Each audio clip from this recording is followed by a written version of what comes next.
から聖都までいくつぐらいお城があるのかな？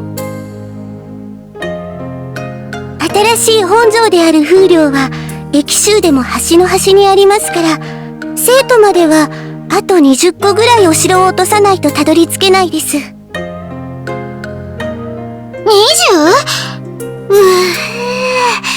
多すぎだよ。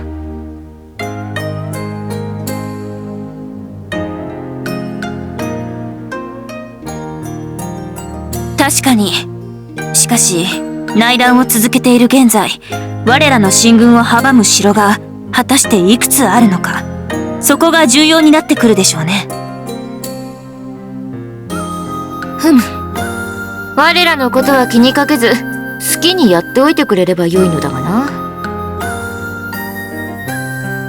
それにしても他人が家の中に入ってるのに、それは無視して内輪で揉めてるって、劉将ってバカなのかな？バカは水のことですな。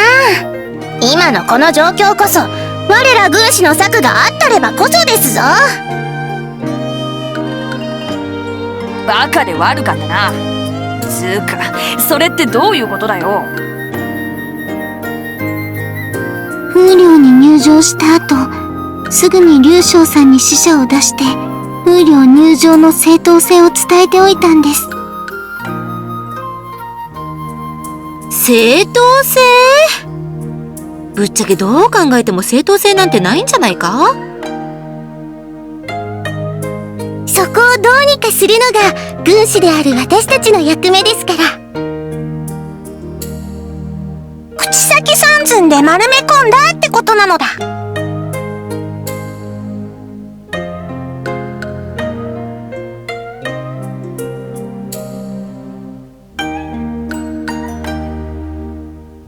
それゆえに無能と言われているのでしょう。極めつけはその評価を下しているのが将ではなく民だということだな。民あっての国であって、国あっての民ではないですからな。学もなく戦う力を持たない人たちが天上人ともいえる大使を無能扱いするという、この一時だけでも劉将さんに人を治める資格はないかと。油断できない。兵は多い。蓮さんのおっしゃる通りですね。たとえ大主が無能でも、駅州は人口多く豊かな土地です。それを守る軍の数もかなり多く、油断はできないかと。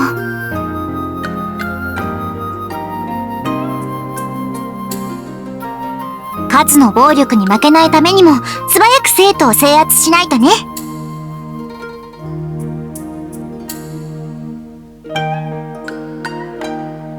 最短距離だからこそ、そこに配置されている兵はかなりの数になり、そして有能な武将が配置されています。我らが向かっている城にも有能な武将が詰めていると？はい。今から向かうお城の城主は甲冑さんとおっしゃる方です。甲冑？奇観のだな。一体どんな人物だ？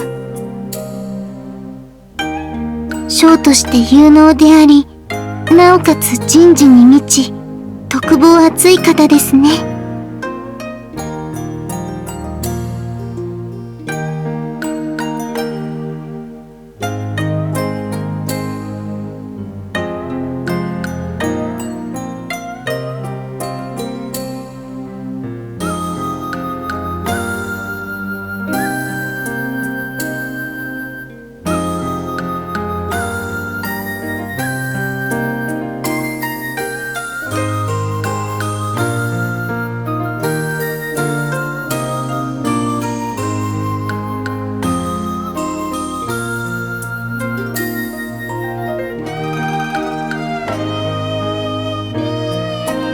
後ろで寝てるよ。天蓋付きの馬車に乗ってのんびり観光気分を楽しんでる。れでいいのだ。下手に戦に口を出されるとすっごく迷惑なのだ。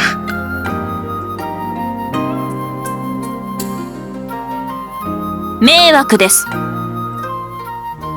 迷惑ですね。迷惑すぎる。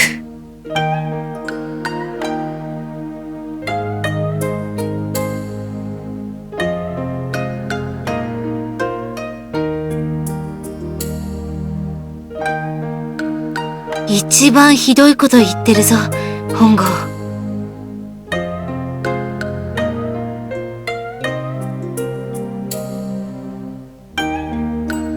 あと1日ほどですね。状況が状況ですから、すでに甲冑さんの放った石膏に捕捉されていると考えるのが妥当かと。ということは、野襲を警戒しておかなくちゃいけないな。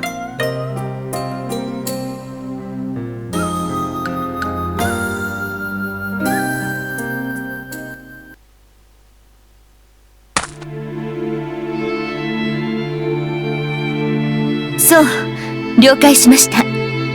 ご苦労様。あら、どうかしたのかしら。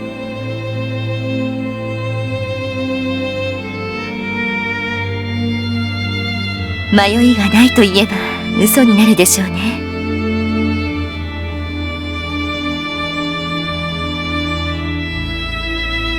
国の内情を理解しているからこそ、龍将殿に見切りをつける民も出てくる。当然のことでしょうね。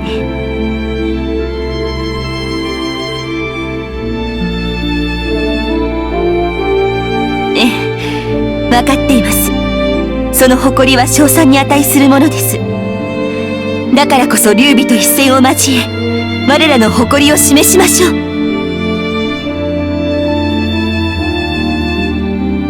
日はいよいよ決戦です。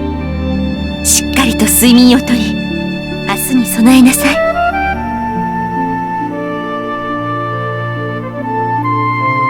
おやすみなさい。